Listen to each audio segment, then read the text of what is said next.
2023, if you want to be a successful entrepreneur, you have to be great at marketing. We're going to break down why in a 3-step plan on how you can build a startup. We got Greg Isenberg here, who's a master marketer and community builder, and he is here to spill the beans on his secrets for how you build a successful marketing-led business today. I'm Kieran Flanagan, the CMO over at Zapier. I'm here as always with my co-host Kipp who's the CMO over at HubSpot. Welcome to Marketing Against the Grain. All right, cool. Greg, welcome to Marketing Against the Grain. You are one of the few guests who's come back twice. The thing we would love to talk to you, Greg, about is this graphic, right? You've done some cool tweets around how to build a company in 2023. This was the image. I love this because it's a marketing-led business, right? Each of these are very tactical marketing things a marketer of today needs to excel at. The short form video, newsletter, community, paid community, all the way to product. And I've started to see this a lot, actually. I've started to see this, especially this year, where a founder starts with one of these marketing channels and then builds a product and then goes and raises their pre-seed or seed. And they have distribution inbuilt to that. So if you are cool, I thought you could give our audience a masterclass on how to do each of these things. Absolutely. I'm here to spill the beans, all the secrets. One thing I didn't spill the beans with, though, on this graphic is I didn't include what step 0 is. Could you guess what cool. step 0 is? No, some exclusive content. Well, it's actually step 0A and step 0B. Step 0A is be interesting. You have to be an interesting person or an interesting brand. Hold on, before you go any further, how do you do that? Because I think that a lot of people struggle with that. It's something that Kieran and I talk about all the time because there's some taste and subjectivity in being interesting, being cool, being provocative. How do you learn that skill? Well, first of all, everyone on this planet, everyone who's listening to this is interesting. I agree. If you are breathing air right now, you are interesting because things have happened to you. You've gotten your first job. You've created, your first ad campaign. You've lost your mother. You've processed all these things. You've graduated high school. You are interesting. Some people, let's be real, are more interesting than other people. But at the baseline, everyone's interesting. So step 0A is be interesting or be more interesting than you are. Well, let it shine through. Have the confidence to let what's interesting about you or your company shine through. Exactly. And then step 0B is become a master storyteller, which is take the interesting things that have happened to you and package it up in a way such that it's interesting to consume. So that whole point 0A and point 0B needs to, the output of that is a written, one pager, a script, a tweet, something, whatever you want to call it, it's words. You need to be able to take these experiences and put it into words before you even do short form video, for example. I would love to actually get an example of a creator or brand who lives up to that they are doing a really good job on having something to say to be interested. And one thing I would love to clarify is that second part, master storyteller, as part of that learning to write, or do you see that as a different skill to learn? There's actually 3 parts, which is that you have to be interesting, you have to be able to tell a good story, and then you actually have to be able to bring that to life through words. Or do you think master storytelling inherently means that you can create some form of content? Yeah, I want to say this very clearly. If you do not know how to write, you will not win on the internet. Yes. Give up or learn how to write, because writing is basically the process of taking what's in your brain and putting it on paper, right? So it's the foundational element of the internet. And writing is so important, Greg, because it's the simplification and synthesis of your stories and of your ideas and of your knowledge, right? I think when people who aren't good writers try to communicate, it's very jumbled, it's very confusing, and the lesson is lost in all of that, right? Exactly. Yeah, you can tell pretty clearly what's good writing or not. And people nowadays are saying, well, I can just use ChatGPT to sort of, copy someone's tone of voice and output, some good writing. And while some of that is true, I believe that when you're on X and you're scrolling your feed, you can clearly tell what has been ChatGPT-ified and not.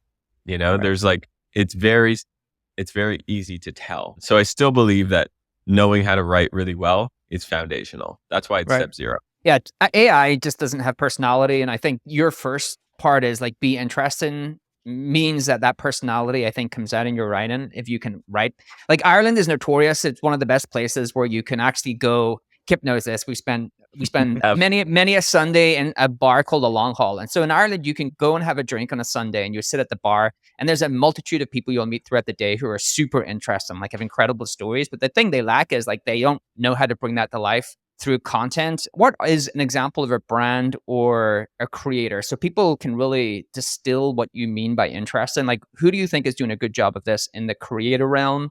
And like, who do you think is doing a good job of it in the brand realm? Because usually brands are pretty uninteresting and boring. I'll give you two examples. Have you heard of the Jet Business TikTok account? No. Picture this. It's like the Dos Equis guy, like the most interesting man in the world. He looks like that. It's this guy who sells private jets for millions of dollars.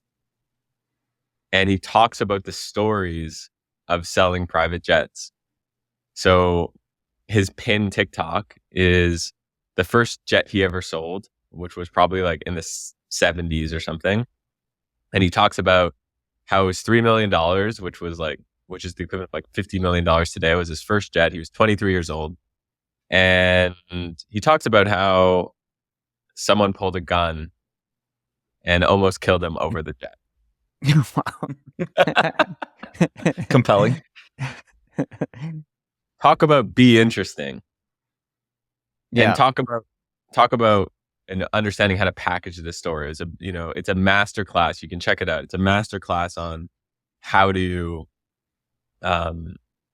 package up these interesting stories in a way that really resonates. And his videos have millions of views. Now, he's building this audience of people who are really interested in buying jets. So that's pretty valuable, right? If you were starting Marquis Jets today, which was acquired by Berkshire Hathaway, in 2023, right? You'd probably start looking kind of similar to that. You'd probably hire someone like that or partner with someone like that, tell the stories of buying and selling jets, and then build the marketplace, on top of it. So that's one example of that. I was going to just say, actually, just in the creator realm, one example, I don't know if you both have seen. Have you seen this guy called Lord Miles? No. Okay, No. so this guy, he does what he does this thing, what he calls dark tourism.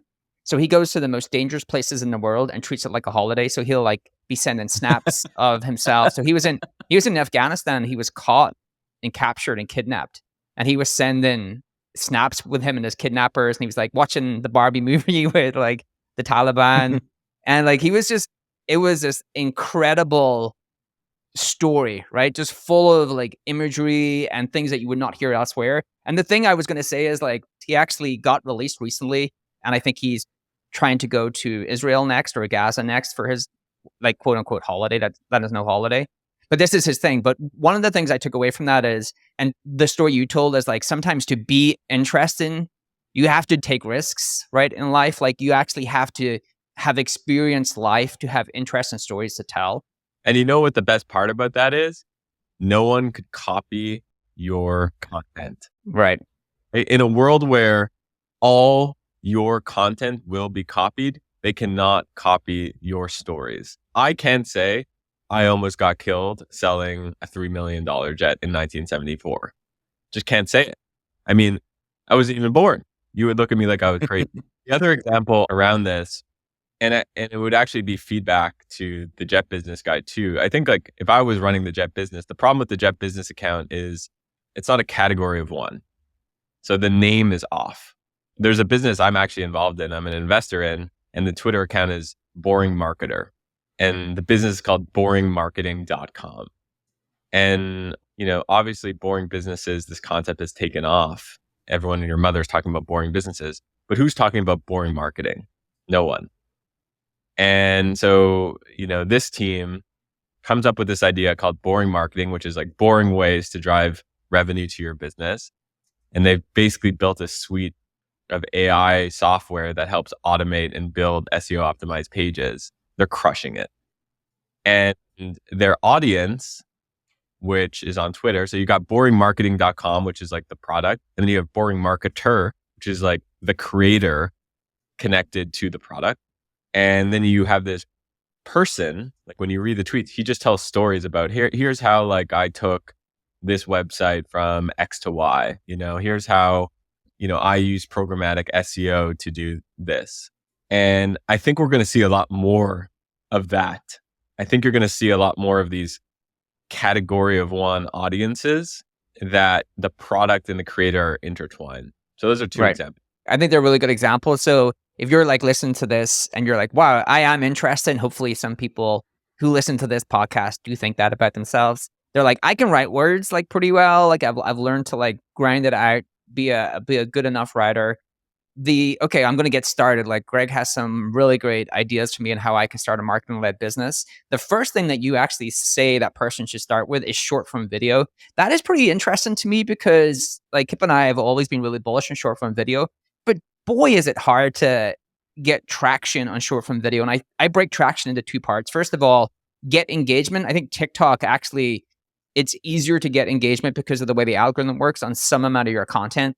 But the second part is like, it's hard to grow an audience and monetize that audience. Though I know actually you have some great tweets around TikTok and especially the new e-com stores. But could you maybe give us, why did you start with short form video? And how do you think you'd be great? How can you get great at short form video? So you're right that it's really hard to get to take off with video. But the truth is, the hard truth is, it's because a lot of people suck at video. And honestly, like myself included in a lot of ways. Like I prefer writing than video. And this is something that I'm trying to get better at. Like I'm posting a YouTube video every week because I'm like, you need to be good at video nowadays. That being said, did you see Sean Puri's application to the All In podcast? Of course we did. Come on. That was a masterclass. I mean, Sean just killed it. Just killed it with that. So for those of you who didn't see that, Sean basically applied to be the CEO of the All In podcast and made like a 2-minute video that kind of like poking fun, I should say, of the different hosts of the podcast. And he did it in a way that was super entertaining. He posted it and it got millions of views. Now we're kind of numb to this idea of millions of views, but I was talking to someone this morning who told me that he was on CNBC and CNBC has 300,000 views. It's so laughable. Right? Like Sean was able to create a video. He said he edited it himself using iMovie, bought a wig like off Amazon. Apparently his like wife was making fun of him because of it. And from the comfort of his own home, we don't even know if he was wearing pants. Knowing Sean, probably no. Yeah, exactly. No comment on the pants bit, but he was able to attract an audience that was an order of magnitude bigger than CNBC, the biggest business channel potentially in the world. I guarantee you he did step 0, which was he wrote a script. Yes, he did. He must have written a script. And he wrote a script and together it was the Mona Lisa. It was perfect. Once he probably nailed the script because he knows how to write for the internet, that's when he took his MacBook or whatever and started just recording. So I think that before you hit the record button, like write your script. And I use ChatGPT, honestly, sometimes to optimize and work with my script. So I'll write my script. I'll write an idea that I think is very compelling. I'll turn it into a tweet. Sometimes I'll post the tweet. Then maybe I'll turn it into a newsletter post or something like that. And then if I really see that it hits traction, I'll turn it into a longer form video, shorter form video, that sort of thing. So I sort of test the waters a bit, but I use ChatGPT to help me be a writing partner in the process. So just to try to like distill why, if we take Sean as someone who is really great at short form video, I know he's trying to do better at that. He posted sometime on Twitter that he was really trying to put the reps in to get better at short form video. I think he was using TikTok at the time. Yeah. When I watched that video, there's like, I'm trying to like break down for the audience. Okay, like part of it is you need to write the script, you need to be interested and have a good idea, but how do you excel at short form video if you want to bring that to life? When I watched that video from Sean, there's 2 core things that I think he excels at that makes him really good at short form video. But I want to kick it over to you both to see, like, what would you say if you had to like use him as an example? How would you like describe why he was really good in that short form video form? And then I can kind of tell you what my takeaways were. The first thing is he hijacked the news cycle. Yes. He acted quickly. Yep. So the besties, as they're called on the All In podcast, posted about this. And within, I think, 24 hours, Sean had posted, hey, if this tweet gets 1,000 likes, I'll apply to be the CEO of the All In podcast. Now, Sean already knew he was doing this when he tweeted that, right? But all of a sudden, he's priming his audience that this is going to happen, which is really smart. So number one, how do you hijack a news cycle? Number two is how do you prime your audience to the content that you're going to create? Number three is, I think, be short. Like they call it short form video for a reason. That piece was around 2 minutes. And I think that it was perfect. He knew the subject matter and the audience deeply well. He had all the inside jokes. So if you were a fan of those people on the All In pod, he had jokes, some overt and some kind of subversive, that were really going to get you, right? That you were like, oh, all right, that's clever. I wouldn't have thought of that, but that's hilarious. And so if he hadn't been a consumer of the pod and just a student of that information, he wouldn't have been able to do that, right? He had all of the context, and then he was able to package that context in a way that was really fun, really interesting, and tight, you know? And then I think the other thing kind of related to that is like, Sean knows who he is. He knows what his voice is, his tone. He knows how he makes jokes. He knows how his stories show up in the world because he's done that kind of step zero that you talk about, where he's figured out how to being interesting means specifically for him and how he is interesting out in the world. The thing I'd add as another point is like he tagged the besties in his tweet. So it wasn't about him. Like the content wasn't about him. Content was about them. And they saw it. And I think where it started to really take off was when David Sachs retweeted or quote retweeted it and said like, this is pretty good or something. And then Right. Jake Alcanis started, replying to it. And all of a sudden, Chamath starts replying to it. And we often forget that it's important to create content that's really designed to stimulate other communities and audiences. And I think that he knew that, Sean, and he basically inherently built that into his content. The last thing, and I think it's something, Kieran, you and I have learned, and I think, Greg, in seeing your videos, you've learned it too. The other thing he got great is the hook right off the bat. So like at that start of that video, he's like, I'm applying for the CEO of the All In podcast. I'm looking forward to working with amazing billionaires like David Sachs, Chamath, Dave Freeberg, and then he just has the like deadpan pause. And, also Jason Calacanis, basically making fun of that Jason's not as successful as the rest of them and doing all of that. And like, he got you right from the beginning. Oh, I know what this video is going to be. It is going to be him doing a roast of these people and this show that I know about. And like that quick hook and quick delivery of value matters so much in short form video. That's a good general rule of thumb for short form video and content in general, which is saying the quiet parts out loud. That was going to be my thing, is that he has the perfect ability to say the thing that you think in a way that's like entertaining but informative. I think that is like creators in general are able to like extract the thing that you think about and say it in the way that you haven't managed to articulate yourself, right? And I think that is what makes certain creators best in class, because they're able to do that. Okay, I got a question though. There's some people who are probably in B2B that are a little short form video skeptical. And I bet they were looking at your graphic, Greg, and they're like, do I really need to do this short form video thing? Can I just go straight to the newsletter? All my people in B2B, like I see them doing newsletters. Do I really need this short form video thing? What would you tell them? I don't know how much more I can drill the point home. And like, you don't even need to believe me, honestly. Like, open up your Instagram, open up your X, open up LinkedIn, open up TikTok. All of these platforms are prioritizing video. So Exactly. I mean, you have to believe in social. You have to believe, can I get customers via social? If you don't believe that, then yeah, don't forget about short form video. But if you believe in social, then you you can just see by looking at these platforms that the number one thing that they're prioritizing is video, then why wouldn't you create video? Well, I'd go a step further there. And the thing is the three of us know a little something about email and email newsletters. We've done a lot in our life. We've run a bunch of different ones. You know what the hardest thing is today is to get subscribers to an email newsletter. It's incredibly hard. You either have to pay a bunch of money for low quality subscribers. Maybe you can make some organic search plays work, but that's all getting disrupted with AI. Short form video and social has become the best scalable source of quality newsletter subscribers. So if you skip that step, your newsletter is going to grow very, very slowly, and subsequently your audience is going to grow very, very slowly. So this gets on to your next part, which is, I think, the part that most people start with when they're trying to build this kind of marketing-led company is newsletter. But I think Kipp actually articulated it pretty well. Short form video plugs into the mediums and the platforms that you can actually get a ton of traction from, engagement from. And short form video is what they want you to create. They're trying to like make people, that's what they want to prioritize, like X, say it in their own algorithm. So I've done the short form video. I'm like getting some success there.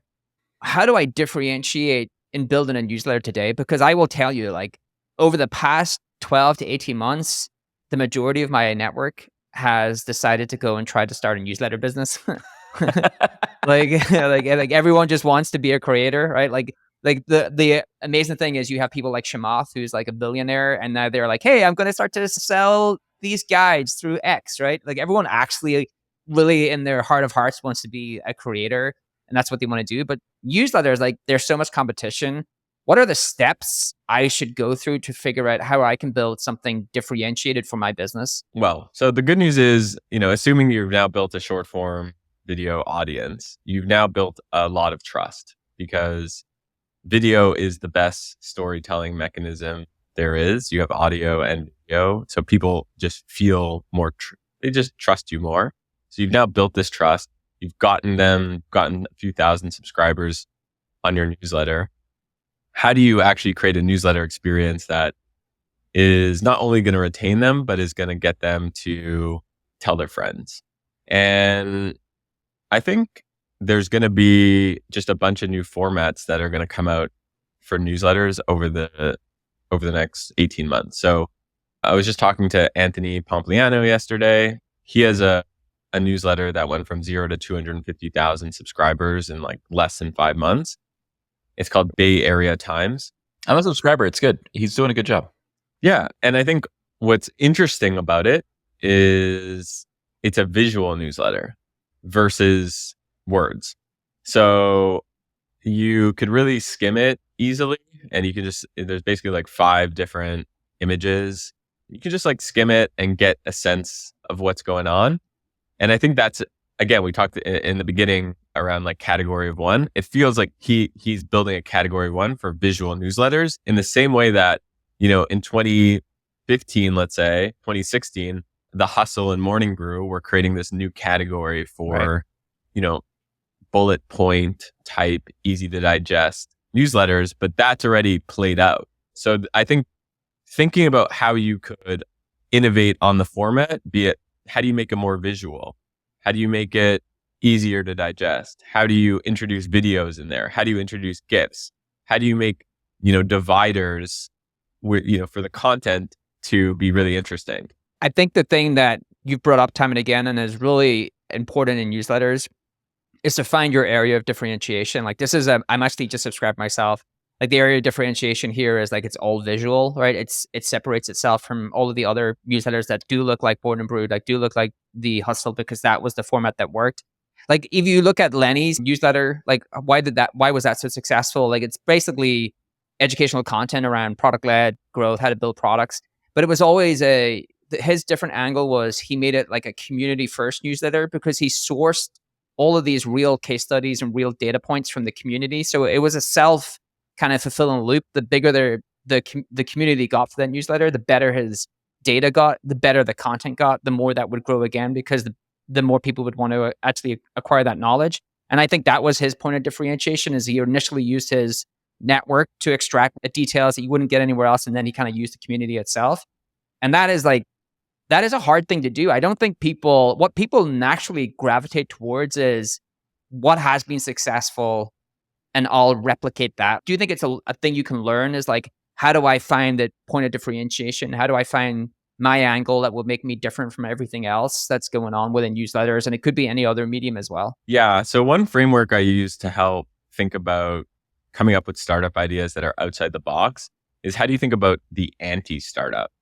So what does the anti-morning brew look like? Oh, that's cool. The opposite of it. I like that. The opposite of it. And you start sketching it out, writing it out, and that'll help you basically connect dots in your head such that, I get it now. It's just, the hustle is just basically bullet points about this topic. What if I made it way more niche and only focused on this particular subset of that? Well, that, the hustle would never do that, because then that would alienate 99% of their subscribers. Or what if I made it only images? Oh, that wouldn't work, because, for example, Morning Brew or the hustle, they sell ads, and those ads are text, so you start connecting the dots. Very, very helpful framework. What's interesting is, I think if you're using that kind of anti whatever that business that you're trying to kind of disrupt is framework, you have to ask yourself why. So like, if you want to use the Bay Area Times example, right? It's like, well, how could any of us have gotten to that idea? Well, you would have said, all right, well, you've got Hustle, the Morning Brew. Why aren't they, or can't they do a visual led newsletter? Well, okay. It disrupts maybe part of their business model. Maybe. You know what normally turns out? It's hard. Wow, creating a lot of custom images takes a lot more time than writing bullet points. And then you're like, okay, so I either have to figure out a new process, or I have to believe that there's a new technology that nobody else understands yet to make this easier. And in the case of Bay Area Times, it was both, right? I think they did some manual effort to make a visual newsletter, but it's also coming along in a period where AI image generation allows image production to be much faster, much more streamlined. And so you can kind of look at this example and say, oh, it might not have been possible to do the Bay Area Times as well as they're executing now a year ago.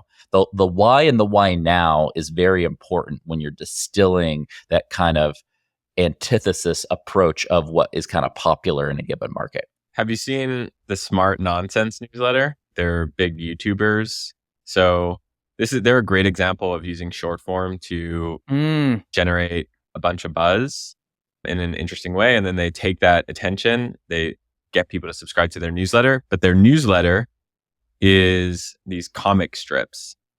So they're known for their short form video to have really cool comics and animation within it. And they get millions of views on their shorts. So one day they're like, why don't we use those same animators and comic book people to create a newsletter? And it's so beautiful in terms of, from a visual perspective, to consume. It's really interesting. It's unlike anything out there. And they've gone from 0 to 30,000 subs in like 4 months or something. And I imagine, and that's all from short form. And I bet you these people are obsessed. Like, I bet you if you look at their open rate, I bet you if you look at their... Oh, but it's crazy. Probably insane. So that's another advantage of being unique, right? Your metrics are just going to be higher than the standard. Why? Because people are craving this type of experience and they can't get it anywhere else. Their branding is really cool, actually. I'm looking at it here. Branding, the graphics are original. I do think newsletters, like a large percentage of newsletters, are going to come under a lot of pressure because of AI. Like, I'll give you an example.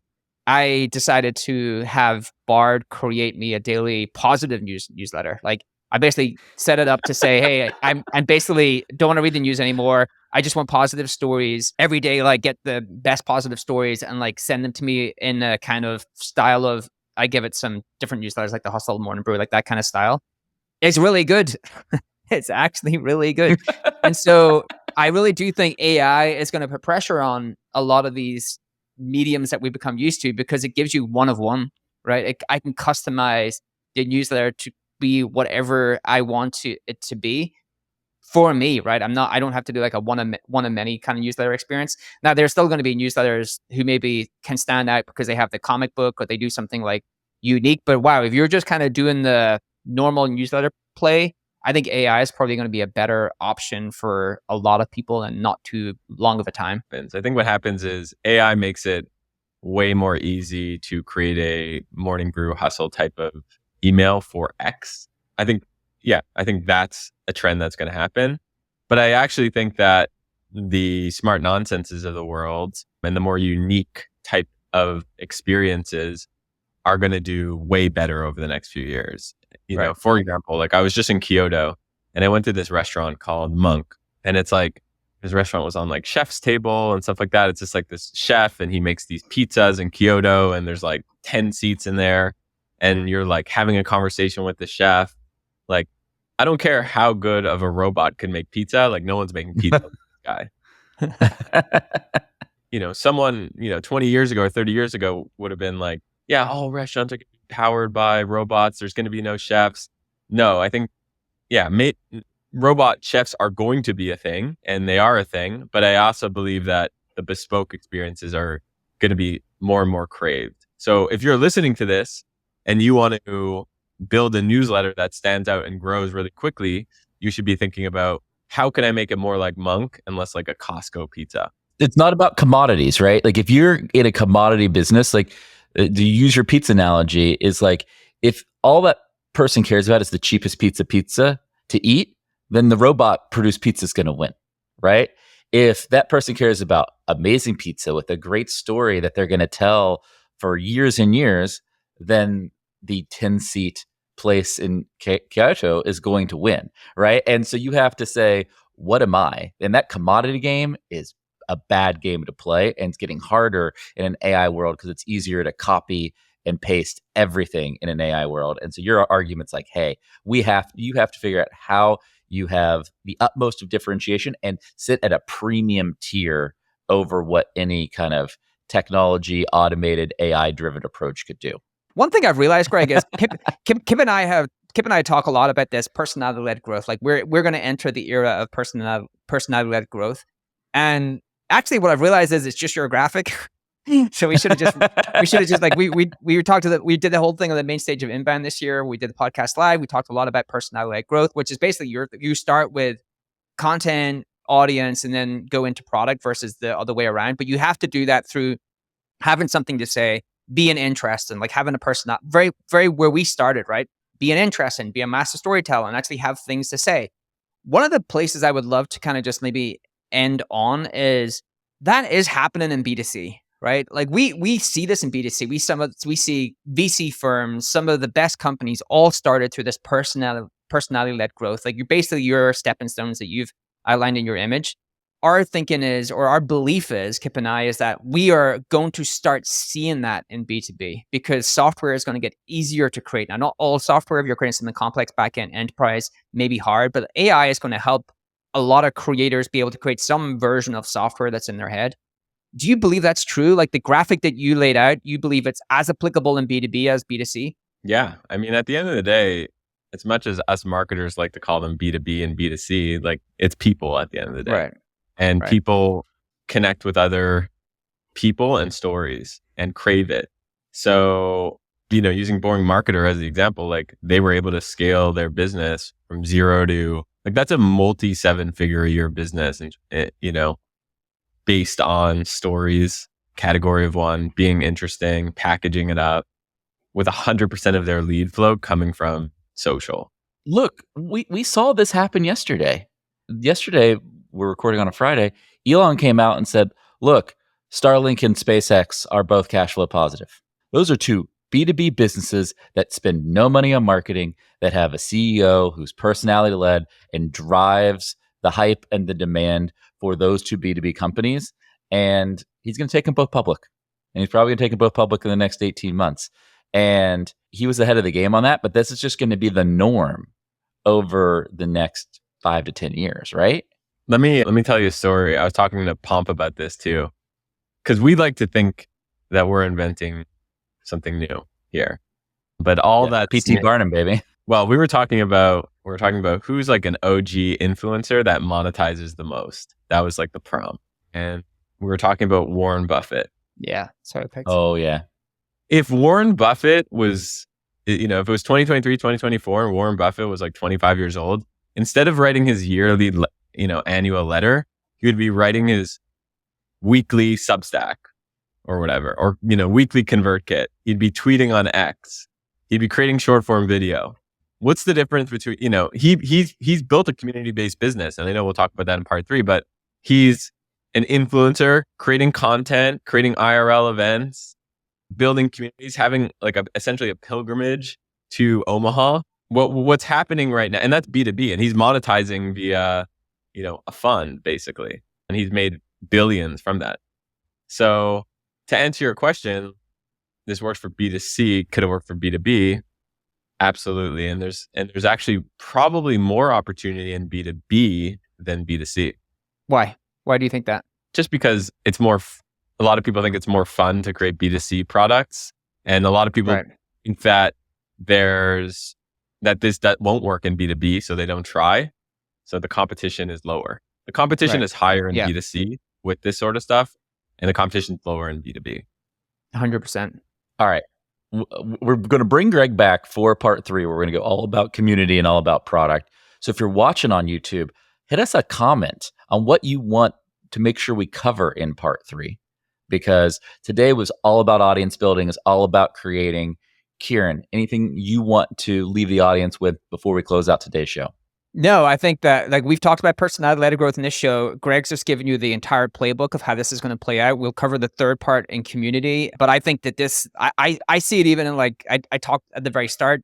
I've seen it in some of the founders who were raised in their pre-seed and seed, that they are in B2B and they started with this way. They cultivated an audience. They grew that really large. They got a ton of ideas from that audience to build a product, and now they're building a software product, and they actually have a head start because they already have an audience that they've attracted. So I think this is the game, but I love the fact that we started in that something that wasn't in the graphics. I think that was really an important place to start, which was the personality part. Be interesting, write, have something to say, like be a storyteller. All right, Greg, before we close the show, back to that step 1 of writing. What's your number 1 course, book, or action step for somebody who says, "Hey, I watched the show. I want to get better at writing tomorrow. What should I do?" Dickie Bush and Nicholas Cole. Those guys are really good at their course is good.